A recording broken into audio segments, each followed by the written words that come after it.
Hello Mila, hello Jack. Hello everybody else who's watching. Welcome to Storytime with Grandad. Today's book is from Winnie the Pooh and it is Piglet Meets a Heffalump. One day, when Christopher Robin and Winnie the Pooh and Piglet were all talking together, Christopher Robin finished the mouthful he was eating and said carelessly, "I saw a Heffalump today, Piglet." "What was it doing?" asked Piglet. "Just lumping along," said Christopher Robin. "I don't think it saw me." "I saw one once," said Piglet. "At least, I think I did," he said. "Only perhaps it wasn't." "So did I," said Pooh, wondering what a Heffalump was like. "You don't often see them," said Christopher Robin carelessly. "Not now," said Piglet. "Not at this time of year," said Pooh. Then they all talked about something else, until it was time for Pooh and Piglet to go home together. At first they stumped along the path which edged the 100-acre wood. They didn't say much to each other, but when they came to the stream and helped each other across the stepping stones and were able to walk side by side over the heather, they began to talk in a friendly way about this and that. And Piglet said, "If you see what I mean, Pooh." And Pooh said, "It's just what I think myself, Piglet." And Piglet said, "But on the other hand, Pooh, we must remember." And Pooh said, "Quite true, Piglet, although I had forgotten it for the moment." And then, just as they were coming to the 6 pine trees, Pooh looked round to see that nobody else was listening, and said in a very solemn voice, "Piglet, I have decided something." "What have you decided, Pooh?" "I have decided to catch a Heffalump." Pooh nodded his head several times as he said this, and waited for Piglet to say "how," or "Pooh, you couldn't," or something helpful of that sort. But Piglet said nothing. The fact was, Piglet was wishing he had thought about it first. "I shall do it," said Pooh, after waiting a little longer, "by means of a trap.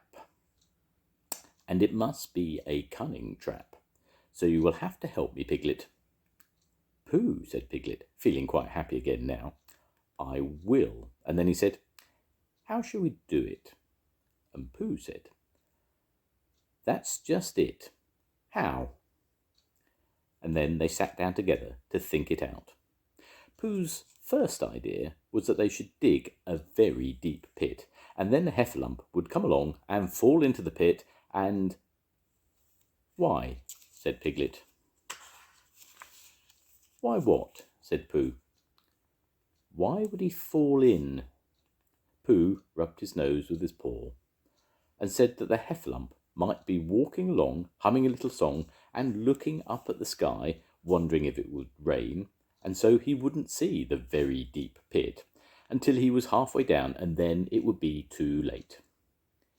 Piglet said that this was a very good trap, but supposing it was raining already? Pooh rubbed his nose again and said that he hadn't thought of that. And then he brightened up and said that if it were raining already, the Heffalump would be looking at the sky, wondering if it would clear up, and so he wouldn't see the very deep pit until he was halfway down, when it would be too late. Piglet said that now that this point had been explained, he thought it was a very cunning trap. Pooh was very proud when he heard this, and he felt that the Heffalump was as good as caught already. But there was just one other thing which had to be thought about, and it was this: where should they dig the very deep pit? Piglet said that the best place would be somewhere where a Heffalump was, just before he fell into it, only about a foot further on. "But then he would see us digging it," said Pooh. "Not if he was looking at the sky."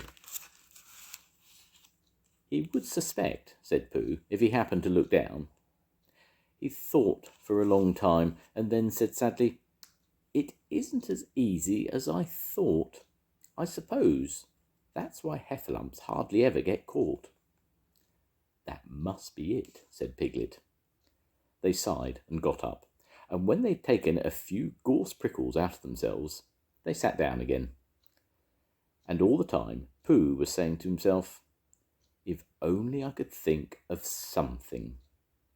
For he felt sure that a very clever brain could catch a heffalump, if only he knew the right way to go about it. Suppose, he said to Piglet, you wanted to catch me. How would you do it? Well, said Piglet, I should make a trap, and I should put a jar of honey in the trap, and you would smell it, and you would go in after it. And I would go in after it, said Pooh excitedly, only very carefully so as not to hurt myself. And I would get to the jar of honey, and I would lick around the edges of it first of all, pretending that there wasn't any more. You know, and then I should walk away and think about it a little, and then I should come back and start licking in the middle of the jar. And then, well, never mind about that. There you would be, and there I should catch you. Now, the first thing to think of, what do heffalumps like? I should think acorns, shouldn't you? Well, we'll get a lot of... I say, wake up, Pooh. Pooh, who had gone into a happy dream, woke up with a start and said that honey was a much more trappy thing than acorns. Piglet didn't think so, and they were just going to argue about it when Piglet remembered that if they put acorns in the trap, he would have to find the acorns. But if they put honey, then Pooh would have to give up some of his own honey. So he said, all right, honey then. Just as Pooh remembered it too, and was going to say, all right, acorns. Honey, said Piglet to himself in a thoughtful way, as if it were now settled. I'll dig the pit while you go and get the honey. Very well, said Pooh, and he stumped off. As soon as he got home, he went to the larder, and he stood on a chair and took down a very large jar of honey from the top shelf.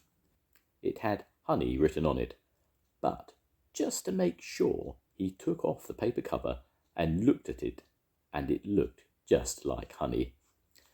But you can never tell, said Pooh. I remember my uncle saying once that he had seen cheese just this colour. So he put his tongue in it and took a large lick. Yes, he said, it is. No doubt about that. And honey, I should say, right down to the bottom of the jar.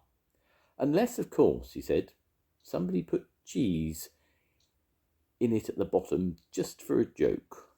Perhaps I had better go a little further, just in case heffalumps don't like cheese, same as me.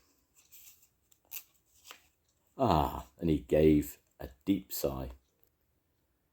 I was right. It is honey, right the way down. Having made certain of this, he took the jar back to Piglet, and Piglet looked up from the bottom of his very deep pit and said, Got it? And Pooh said, Yes, but it isn't quite a full jar. And he threw it down to Piglet, and Piglet said, No, it isn't. Is that all you've got left? And Pooh said, Yes, because it was. So Piglet put the jar at the bottom of the pit and climbed out, and they went off home together. Well, good night, Pooh, said Piglet, when they got to Pooh's house. And we meet at 6 o'clock tomorrow morning by the pine trees and see how many heffalumps we've got in our trap. 6 o'clock, Piglet. And have you got any string? No. Why do you want string? To lead them home with.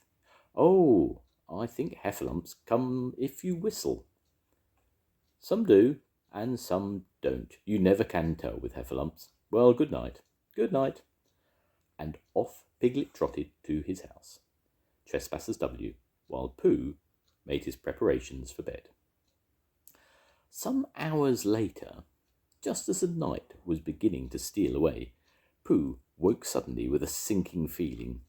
He'd had that feeling before, and he knew what it meant. He was hungry. So he went to the larder. The end.